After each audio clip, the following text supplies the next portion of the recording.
Hello good morning students, कैसे हैं आप लोग। आई होप लॉकडाउन में सब अपने घर पर सेफ होंगे।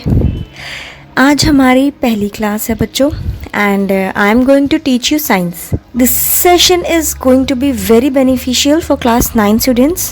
आज का जो मेरा टॉपिक है वो काफ़ी बेसिक है। अगर आप एनसीईआरटी बुक्स उठाएंगे तो चैप्टर 3 एंड 4 में आपको सारा मटेरियल मिल जाएगा।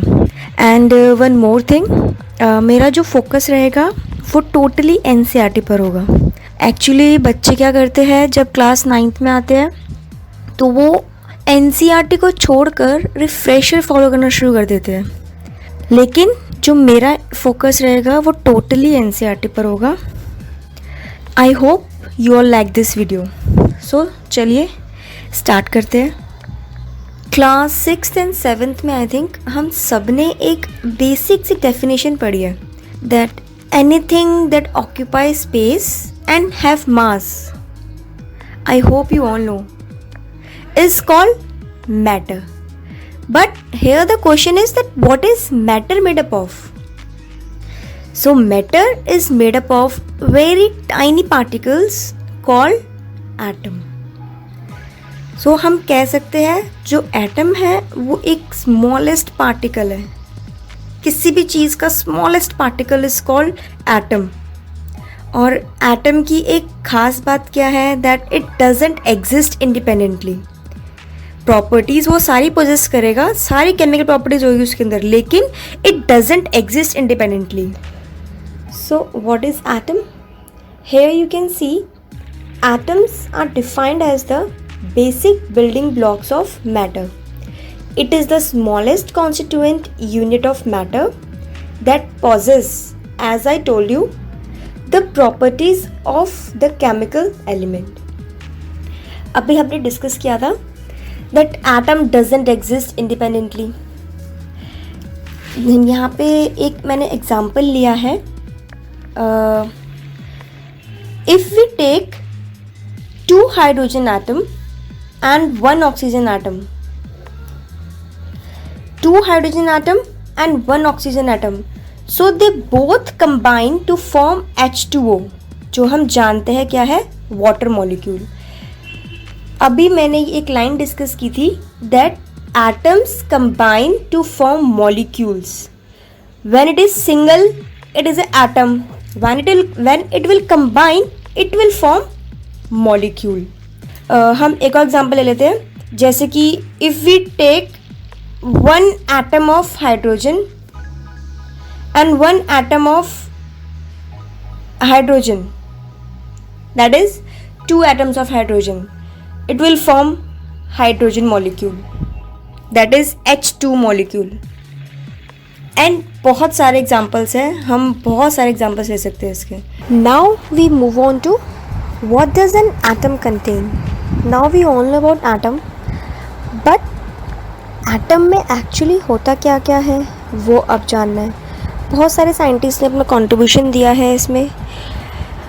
फिर ये निकला है कि atom contains charged particles or we can say subatomic particles which are protons, neutrons and electrons. First we will talk about protons. Protons are positively charged particles, and secondly the number of protons will always be equal to the number of electrons. Like if in an atom if there are 13 protons, so the same number will be of electrons, that is 13.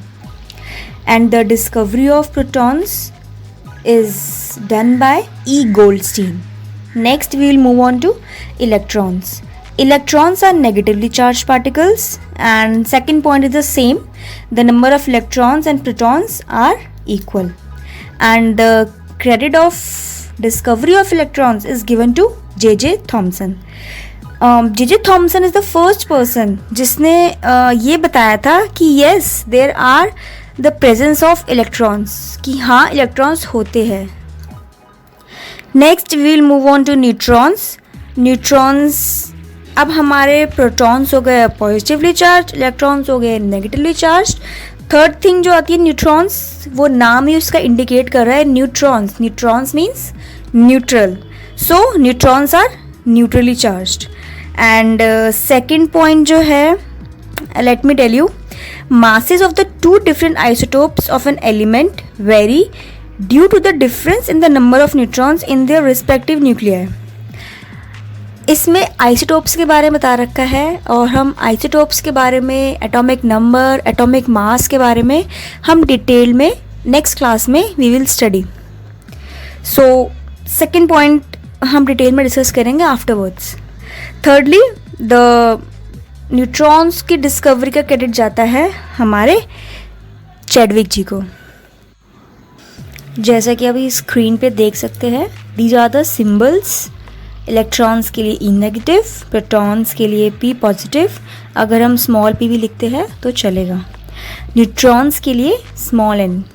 And here is the diagram where you can clearly see how positively charge, negatively charge and हमारा जो neutral charge है, neutrons arrange कैसे हो रखे हैं. So next, here comes our Dalton theory. Till now what we have studied about atom, about subatomic particles. Now came Dalton. Dalton ने atom के base पे एक पूरी थ्योरी दी थी.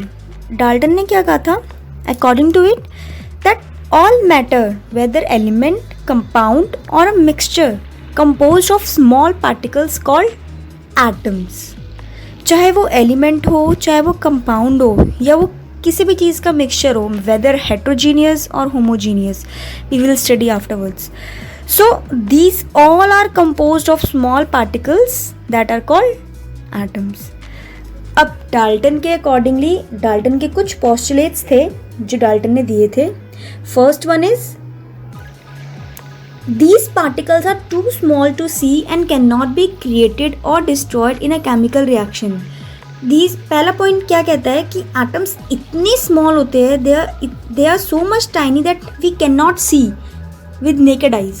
ना ही वो क्रिएट हो सकते हैं, ना ही वो डिस्ट्रॉय हो सकते हैं.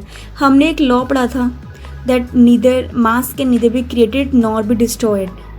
सो this is the same. Atoms के बारे में डाल्टन ने क्या कहा था? ना ही एटम कभी, हाँ, ना ही हम एटम को कभी क्रिएट कर सकते हैं और ना ही हम इसको डिस्ट्रॉय कर सकते हैं. एक second point is atom of a specified element are identical in mass and chemical properties. हमने एलिमेंट्स पढ़े थे 1 से लेकर 20 तक, 9th में दे रखे हैं. अगर आप नहीं जानते हैं या अगर आपको नहीं लर्न है 1 to 20 elements, that is hydrogen, helium, lithium, beryllium, boron, up to 20.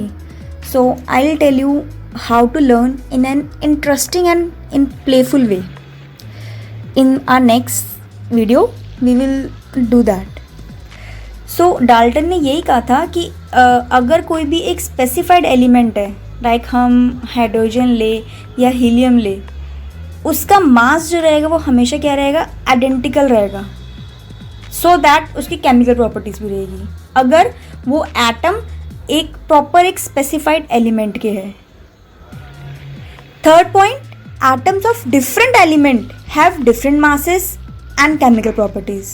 Like मैंने बोला था 1 to 5, like hydrogen, helium, lithium, beryllium, boron. So hydrogen is different atom, helium is different atom, lithium is different, beryllium, and that is next one is boron. So these all are different to each other. So that is obvious that they have different mass है and they will possess different chemical properties too. Fourth point, atoms combine in the ratio of small whole numbers to form compounds. Okay, let me tell you, like let's take an example of a compound like NaCl. Yeah, another one H2O. H2O is also a compound. Fourth point says that the compound that will be formed, the ratio जो होगा वो that always be in whole number. We know that in water it is in the form of ratio 1:8. हम सबको पता है these two are whole number. 1:8. तो fourth postulate काफ़ी important है, जो डाल्टन ने कहा था कि ये जो रेशियो रहेगा हमेशा होल नंबर्स में होगा. Neither will be in fraction nor will be in point, always be in whole number. And the last point, the relative number and kinds of atoms are constant in a given compound. Means हमारा fifth point क्या कहता है कि जैसे कि हमने अगर H2 लिया तो इसमें जो नंबर है वो फिक्स्ड रहेगा, वो कभी चेंज नहीं होगा. इसका मतलब अगर हम हाइड्रोजन के 2 एटम ले रहे हैं और ऑक्सीजन के एक सिंगल एटम ले रहे हैं तभी वो वाटर बनाएगा, अदरवाइज नॉट. सो जो हाइड्रोजन के नंबर है या जो एटम्स है वो फिक्स्ड है, ऑक्सीजन का जो नंबर है और जो एटम है वो फिक्स है. सो 2 atoms of hydrogen and 1 atom of oxygen will make a compound that is H2O. तो ये थी हमारी डाल्टन्स एटॉमिक थ्योरी. डाल्टन ने हमें सब कुछ बताया एक एटम के बारे में. उसने ये भी बताया कि atoms are indestructible, indivisible. But जब बात आती है इलेक्ट्रॉन्स और प्रोटॉन्स की, उसकी डिस्कवरी में डाल्टन की थ्योरी थोड़ी सी फेलियर साबित हुई. फिर कुछ साइंटिस्ट आए, बहुत सारे साइंटिस्ट आए, लेकिन जो हमारा फर्स्ट साइंटिस्ट था वो था J Thomson. He was the first one who told that yes, there are electrons and there are protons in an atom. इनकी प्रेजेंस शो. जे थॉमसन का मॉडल ऑफ एन एटम क्या कहता है, इन्होंने क्या कहा था, एटम को एक मेलन से कंपेयर किया था. लाइक वी से वाटरमेलन. मेलन में क्या होता है, जो हमारा रेड पार्ट है, रेड फ्लैशी पार्ट है, वो थॉमसन ने क्या कहा था, that is positively charged. And जो हमारे सीड्स है, जो हमारे मेलन के अंदर सीड्स है, दोज आर नेगेटिवली चार्ज्ड. और भी कई चीज़ों से कंपेयर किया है. पुडिंग से भी कंपेयर किया है, केक पुडिंग से भी कंपेयर किया है कि जो हमारा बाकी का पोर्शन है वो पॉजिटिवली चार्ज है एंड जो इसके ऊपर जो चोको चिप्स लगी है, choco chips are negatively charged. So this is the model of Thomson. अब इस मॉडल से जो आउटकम निकला, जो 2 पोस्टुलेट्स निकल के आए हैं वो क्या है. जे थॉमसन ने क्या कहा था कि atom consist of a sphere of positive charge with negatively charge electrons embedded in it. As if I told you कि जो मेलन से कंपेयर किया गया था एटम को, कि जो पूरा मेलन है, जो रेड पार्ट है, जो रेड कलर का जो पार्ट है, that is positively charged, positive sphere. And the seeds which he compared to electrons, those are electrons that is negatively charged. Second point क्या कहता है, the positive and the negative charge in an atom are equal in magnitude, due to which an atom is electrically neutral, has no overall positive and negative charge. Second point important है. Thompson ने क्या बोला था कि जितना positive charge है atom में उतना ही नेगेटिव चार्ज भी होगा. दोनों चार्ज इक्वल होंगे जो कि एक एटम को न्यूट्रल बनाएंगे. This will make the atom electrically neutral. So पूरे एटम में ना ही एक ओवरऑल पॉजिटिव चार्ज रहेगा ना ही नेगेटिव चार्ज रहेगा. जब दोनों का चार्ज जब इक्वल रहेगा then it will make the atom electrically neutral. So this is the J Thomson's model of an atom. Now our next model of an atom is of Ernest Rutherford. Rutherford का जो model है वो काफ़ी important है और exams में most of the times पूछा जाता है. उसकी observation, conclusion and features, these are the 3 most important things जो आपको इस मॉडल के बारे में पता होना चाहिए। मॉडल क्या है वो तो आप जानोगे, I will tell you right now, but जो इस मॉडल से ऑब्जर्वेशंस और कंक्लूजन आ रहे हैं वो those are very important. You need. Rutherford ने इस मॉडल के थ्रू ये बताना चाहा था कि इलेक्ट्रॉन्स जो है वो एक एटम में किस तरह से अरेंज है। जैसे कि आपको ये डायग्राम दिख रहा है, रुदरफोर्ड ने एक एक्सपेरिमेंट किया था जिसमें कुछ 1000 एटम्स थिक एक गोल्ड फॉइल ली गई थी। उसमें सिर्फ और सिर्फ 1000 एटम्स थे और जो कि फॉइल जो थी वो गोल्ड की थी, और उसमें से रुदरफोर्ड ने अल्फ़ा पार्टिकल्स पेनिट्रेट करवाए थे। अल्फ़ा पार्टिकल्स किसके थे? They are doubly charged helium ions, that is He2 positive, और जिसका मास होता है 4 एटॉमिक यूनिट। अब ये अल्फ़ा पार्टिकल्स उस गोल्ड फॉइल में से पेनिट्रेट करवाए गए थे। अब जब ये अल्फ़ा पार्टिकल्स पेनिट्रेट कराए गए तो कुछ ऑब्जर्वेशंस रुदरफोर्ड ने की थी। These are here on the screen. First observation क्या की गई थी कि कुछ फास्ट मूविंग अल्फ़ा पार्टिकल्स जो थे वो just passed straight through the gold foil, कहीं से डिफ्लेक्ट नहीं हुए, they just pass through the gold foil without any deflection. Second observation क्या थी? कुछ अल्फा पार्टिकल्स जो थे वो डिफ्लेक्ट तो हुए थे लेकिन जस्ट बाय स्मॉल एंगल्स, बहुत छोटे एंगल से डिफ्लेक्ट हुए थे। थर्ड पॉइंट जो उसकी ऑब्जर्वेशन थी, दैट कुछ पार्टिकल्स जो थे वो टोटली रीबाउंड कर गए। वो rebound, they just rebound by the degree of 180 degree, 180 degree पे वो सीधा के सीधा टकरा के वापस। तो ये 3 ऑब्जर्वेशन रुदरफोर्ड की थी। अब इन्हीं 3 ऑब्जर्वेशंस पर कुछ कंक्लूजन्स रुदरफोर्ड ने निकाले थे। जो फर्स्ट हमारी ऑब्जर्वेशन थी, जो कि क्या थी कि हमारे कुछ alpha particles just pass on कर गए स्ट्रेट विदाउट एनी डिफ्लेक्शन।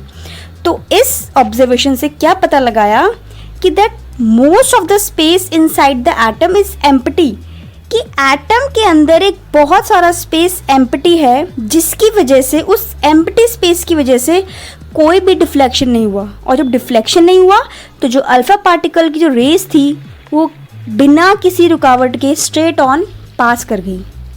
ये इसका फर्स्ट कंक्लूजन निकला। अब जो इसकी सेकंड ऑब्जर्वेशन थी उसके अकॉर्डिंगली क्या निकला कि बहुत थोड़े पार्टिकल्स ऐसे थे जो कि किसी थोड़े से एंगल पे डेविएट हुए थे, डिफ्लेक्ट हुए थे। इससे क्या पता लगाया रुदरफोर्ड ने कि जो हमारा पॉजिटिव चार्ज है वो बहुत छोटे से स्पेस पे जाके ऑक्यूपाई है। पूरे एटम में एक छोटे से स्पेस पे बाइंड होके वो पॉजिटिव चार्ज इकट्ठा हो रखा है, बहुत ही छोटे स्पेस पे। तो ये इसकी सेकेंड कंक्लूजन निकला।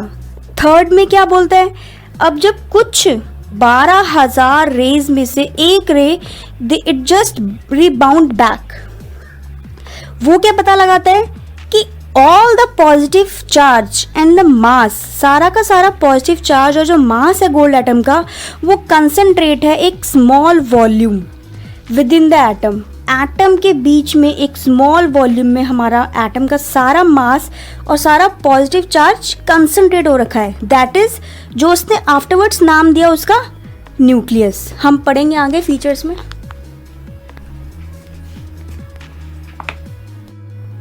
Now here comes the features of Rutherford model of an atom. The first feature was that positively charged center in an atom is called nucleus. जो कि उसने कंक्लूजन से निकाला था कि पूरे एटम में एक छोटी सी जगह पे कंसंट्रेट हो रखा है हमारा पूरा का पूरा पॉजिटिव चार्ज और पूरे एटम का मास। तो पूरा मास एटम का उसी न्यूक्लियस में ही होता है, तो वो जो कि पॉजिटिवली चार्ज है, जिसका उसने नाम दिया न्यूक्लियस। सेकेंड पॉइंट क्या कहते हैं, that electrons revolve around the nucleus in a circular path. अब रुदरफोर्ड ने प्रोटॉन्स का तो पता लगा लिया, दैट इज पॉजिटिव चार्ज किस तरफ है, कहाँ पे वो कलेक्टेड है, एक छोटा सा सेंटर है जो कि उसे न्यूक्लियस पता लगाया। अब बात आती है इलेक्ट्रॉन्स की। अब जो इलेक्ट्रॉन्स डिटेक्ट किए थे रुदरफोर्ड ने, वो ये कहा था कि इलेक्ट्रॉन्स जो है वो रिवॉल्व करेंगे around the nucleus. If nucleus is in the centre, then electrons will revolve around the nucleus in a circular path. ये इसकी सेकंड फीचर थी. Third, size of the nucleus is very small as compare to the size of the atom. Atom के accordingly nucleus का जो size होगा वो बहुत very very very small as compare to the atom, क्योंकि वो एक कंसंट्रेटेड मास, पॉजिटिव मास है जो कि न्यूक्लियस का नाम दिया गया है, जो कि एटम के ही अंदर है. So these are the features of Rutherford. Now here the whole experiment and, but पूरे एक्सपेरिमेंट होने के बाद कुछ ड्रॉबैक्स भी निकाले गए, जिसकी वजह से नेक्स्ट साइंटिस्ट जो था उसने उस पे काम करके वो थ्योरी को कंप्लीट किया. तो रुदरफोर्ड के कुछ ड्रॉबैक्स थे. रुदरफोर्ड ने ये तो बता दिया अपने एक्सपेरिमेंट से कि इलेक्ट्रॉन्स जो है वो न्यूक्लियस के आसपास रिवॉल्व करेंगे सर्कुलर पाथ में, but in the terms of physics जब कोई भी चीज़ रेवोल्यूट करती है किसी भी चीज़ के आसपास, उसके अंदर एक्सेलरेशन पैदा होता है. जब वो एक्सेलरेशन पैदा होगा, वो जो चार्ज पार्टिकल है दैट विल रेडिएट एनर्जी, और जब वो एनर्जी रेडिएट करेगा तो वो जो रिवॉल्विंग इलेक्ट्रॉन है वो एनर्जी लूज करके उसी न्यूक्लियस के ऊपर फॉल डाउन करेगा. It will fall into the nucleus. So this one is the biggest drawback of Rutherford. Let me read. Any particle in a circular orbit would undergo acceleration, and during acceleration, charged particle would radiate energy.